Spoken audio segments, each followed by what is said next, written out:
What's up, people? It's of course here, coming at you with another Rogue Company update video. So I'm going to be going through some of the updates that are coming out here pretty soon. I'm going to show you all of them just to value your time, and then I'm going to go over each of them and my kind of thoughts about them. Let's go ahead and jump into it.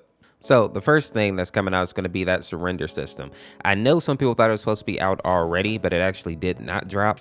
I think this is going to be very beneficial for the player base because a lot of people are still, just dipping out of games. They don't really care about that penalty. And this right here will at least allow some of us who like to stick around to be able to leave without getting a penalty. So I'm happy for this change. The next thing that's going to be coming out is a change to Trench's barbed wire. I've been harping about this a little bit. I'm happy that they're listening to the community. They made it to where you can tell friendly barbed wire now because it'll be blue. And you also don't get slowed down by your teammates' barbed wire. Small little note, you can no longer actually punch the barbed wire of your teammate and break it because they said you'd just be trolling, which is fine. The last thing here is going to be that they're adding dead zones to the actual controller. So for controller players, this will be good. Now you should have a little more control about your aiming and your movement. So hopefully these are changes that everybody love. Now that we've kind of talked about and shown each of these, let's talk about them for a second here. The surrender thing is great, but I think it it goes to like an even bigger problem. The fact that people are like, some people surrender as quickly as like the first match, right? Like they have a bad first match and they're like, well, I'm done. I'm not playing anymore. And that's very, very childish. And granted, some of them might be childs, but realistically, they're probably not.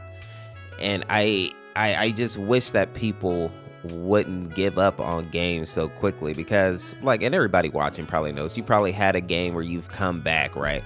You were down 2, you come back and just sweep. Like it happens, right? Especially if you're playing with randoms. You got to kind of get a feel for each other, and you got to realize you might be playing against people who are actually in comms and whatnot and using their comms well. So stuff like that. I just wish the community was a little better at sticking around and fighting through some of this, because I think it makes for some good content as well. So I'm a little bit, I have ulterior motives there as well as a content creator. It's kind of cool to, a comeback story. But, overall, I'm happy that they're going to have a surrender button. I think that will help the game overall. Now, bigger issue than that was Trench, right? I know a lot of people in the comment section were saying they didn't even play Trench anymore because they just felt that he just wasn't very viable. He wasn't very good. So I'm happy that they finally actually fixed him up a little bit, gave him something that made him a little bit better, made him a little more effective. Because realistically, being slowed by your own teammate, was kind of a pain. And while on some level I get it, it's barbed wire, it's supposed to slow people down. Whether that's your teammate or not doesn't really matter. Barbed wire is going to be barbed wire. But I think this is going to actually increase his pick rate because I feel like a lot of people are getting away from him. So I'm happy for that. This is definitely a good change in my book. I'll be curious to know what some of the people who are like trying to play competitively think though, because people who are playing competitively might have a different thought about it, right? Because at higher levels, maybe you don't want a crutch like that or, an easy mode type of change like that. So it'll be curious to see. But for casual or more, basic type players, I see it being definitely a good thing. And then the last thing there is the dead zones. I don't have too much to say about that except, that's good because as a controller player, I do play on controller from time to time. I also play mouse and keyboard from time to time, and it's good to see them add stuff in there for the controller players, especially because I'm assuming this is going to be for all controllers, right? So especially for those PS3, Xbox players. I don't know how the Switch really works with that. I guess Dead Zone would also help them too, but I don't play on the Switch at all, so I wouldn't be able to really speak on it. But that's kind of cool because that's going to help them.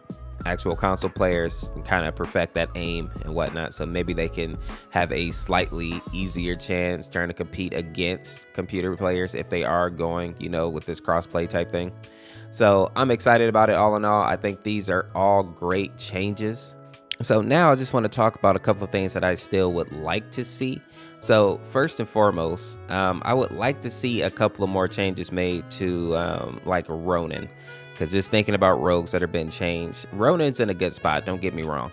But I think I would like to see her bomb, her little ballistic knife, either lose that beeping sound that it has, and I know some people might think that's OP, or lose that 2-second delay. because I feel like both of those aren't necessary. Like, I know it may, I don't think it would make her like terribly broken either, but I feel like one of those should be taken out. I'm fine with one of them, like make it beep or make it an instant thing. Like if you throw it at somebody's feet and they run into it, it shouldn't be like, oh, they run by it, you know, and then 2 seconds later it's armed.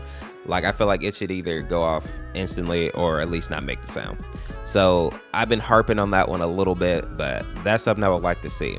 Also, if anybody knows anything about this, because I haven't found any information, a lot of people have been saying that Talon has been nerfed, and I was playing with him last night and I couldn't really see the difference in him, like with the throw distance of his dart. If anybody has some actual information about Talon being nerfed, I would like to know about it. So if you have any type of resource or any type of information, let me know, and you know, like tell me where you got it from, because I would like to go make a video about that and see if he actually deserved to be nerfed, because I know there's some actual Talon, some nasty Talons out there, some people who actually main Talon who will be able to chime in on that conversation, or make the video yourself if you feel like you can. But I would definitely like to report on that, because I think that's important, because honestly I didn't feel like Talon needed a nerf at all.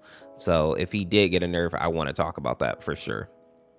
Some other things that I want to see Doc's map get more fleshed out, because I reported on that a couple of days ago, and the map looks good, don't get me wrong, but right now it looks too you know, it's just a concept, right? It's not like the full thing. I want to see it get fleshed out. I want to see some of the shadows get added to it, so that it doesn't look like this little bright playhouse type map. Anybody who's seen it, you know what I'm talking about. It looks too kiddie right now, so I want to see the next step of it. And that's just me being impatient, honestly. That's no disrespect to Dr. Disrespect, no pun intended.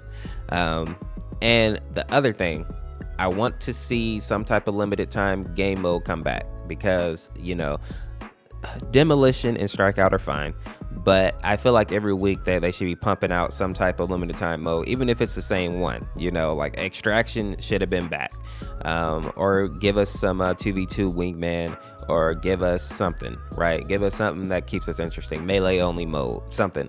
But I want to have something in here that kind of keeps this game fresh and interesting, unless they are trying to go for like this hardcore type of you know, like CSGO or Valorant type thing, right? But I hope that they don't necessarily go that way, because I feel like Rogue Company has enough flair and flavor to where it can be a little bit different than that, you know. And I know people hate when I make this comparison, but I get a more Fortnite-y type feel about this, especially since it's everybody can play this game, right? I feel like, you know, if they don't focus necessarily all on competitive and sweating, you know, they put a little bit of flavor, a little bit of fun in there, they're going to get a huge community, a huge diverse community. So I hope they kind of focus on that. And then the last thing here, and this is just some wishful thinking, I want to see some type of battle pass, even if it's not like a solid battle pass that we can buy. I at least want to see like the concept of it, and you know, because I do want to buy it. I do want to buy their battle pass. I do want to support the game, so I hope they give us the opportunity to actually do that. But people, I think that's going to be it for me. Thank you for watching. If you have any other information you want to share, make sure to put it down in the comment section, and let me know what you think about the updates that are coming out. Do you think they needed to add more? Do you think this is good? I want to know your thoughts. In any case, this is Ors, of course. We'll see you in the next video or live stream. Make sure to drop a like, subscribe. Peace, peace, peace, peace, peace.